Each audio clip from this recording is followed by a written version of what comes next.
bá ń wo kíní bíi bẹ́ńbọ̀ sí wáyà tó lọ síbi bẹ́ńbọ̀ ṣé ó wà ń bẹ̀. kíní ti bàjẹ́. kí ni báwọn náà bàbá ìṣe ń lò ẹ tá tẹ̀yẹ kí n rí nǹkan tó ṣẹlẹ̀. ó ti tó bí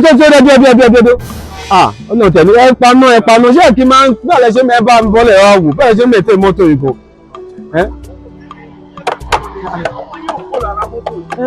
ń wà ní gbogbo lẹ́wù ẹ wo kí ni wọ́n fi tà ń sìn òun gan ti ń ju ọ́ ẹ̀ ṣé mi tẹ̀ mọ́ mi kò tẹ̀ yé mi gan.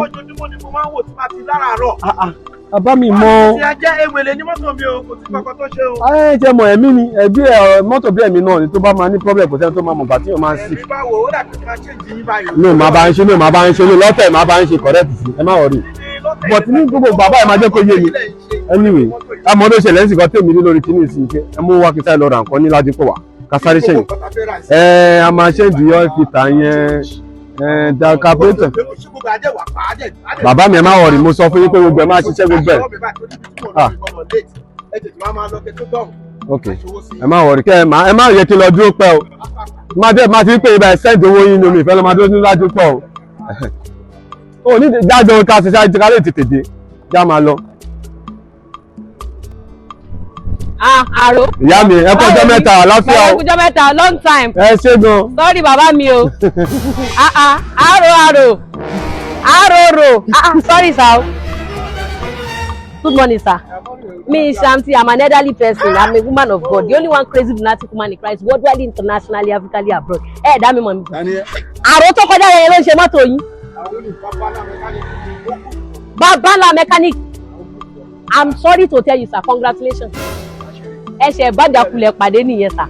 Bọ́ọ̀lì tẹ̀ ń wò yẹn, àrò tẹ̀ ń wò yẹn, of a blessed memory bàbá Kúbúrà. Ẹ ní láti wúkọ́, òun ló mọ́ bàbá Kúbúrà ṣe mọ́tò wọn tẹ́lẹ̀tẹ́lẹ̀ sà. Ẹ gbọ́ mi sà, bọ́ọ̀lì àrò yẹn ó ta mọ́tò bàbá Kúbúrà tó fi kú carburetor ni. Kò lè tẹ́lẹ̀. Ẹ gbọ́ mi sà, àrò lè máa bá yín ṣe mọ́tò tó jẹ́ wípé a ti yọ ẹ́ńjìn mọ́tò yẹn á dẹ̀ tún máa ṣiṣẹ́. Mi ìṣeré sà, bọ́ọ̀lì yẹn 419 ni, ẹ jẹ́ kí n sọ nǹkan fún yín. Only woman can on the other side of the street, that purple lilac building.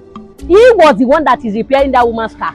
Ẹ gbọ́ mi sà, ọjọ́ mo mọ tí mo sọ sà, àrò.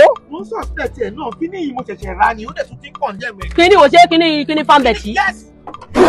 Èmi gan lè ṣe mọ́tò bí mo ṣe wà, Ọlọ́run kan fi rán mi ni. But then I have a life savings company that I introduced you with. Ẹ gbọ́ mi sà, they are just a DM away. Tẹ́ bá pè wọ́n báyìí, the last time I was in Togo and they came within 2 seconds. Togo. Yes, I was in Togo about to cross to Senegal. They within 2 seconds wọ́n dẹ̀ débẹ̀. Ìjọba Ọlọ́run nìkan la fún wọn láyè láti dé sá. Ìjọba Ọlọ́run nìkan la fún wọn láyè láti dé sá. Àwọn eléyìí tí ẹ bá wà ní ìjọba Ọlọ́run ẹ gbọ́ mi sá, they will come right away. Ẹ gbọ́ mi sá, ẹ máa bọ̀ mi sá. Ẹ máa bọ̀ mi sá. 29 workshop. Ẹ ṣe kí ni? Ẹ máa bọ̀. Àwọn ni ẹ sà.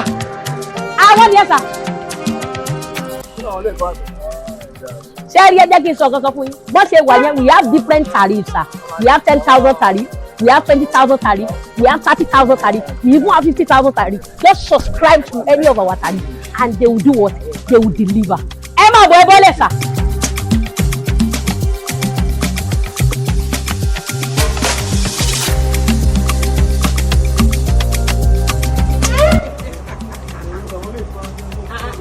It was 29 workshop, that's their doings now. They walk in majestically, they walk majestically, they fix majestically. You don't need to tell them what to do, sir. They know what to do, sir.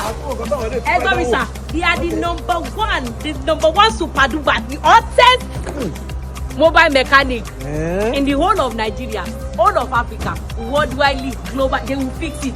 And you boys, fix anything fixable. God bless you. Take the car key and fix it.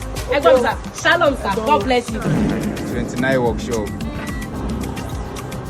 29 workshop.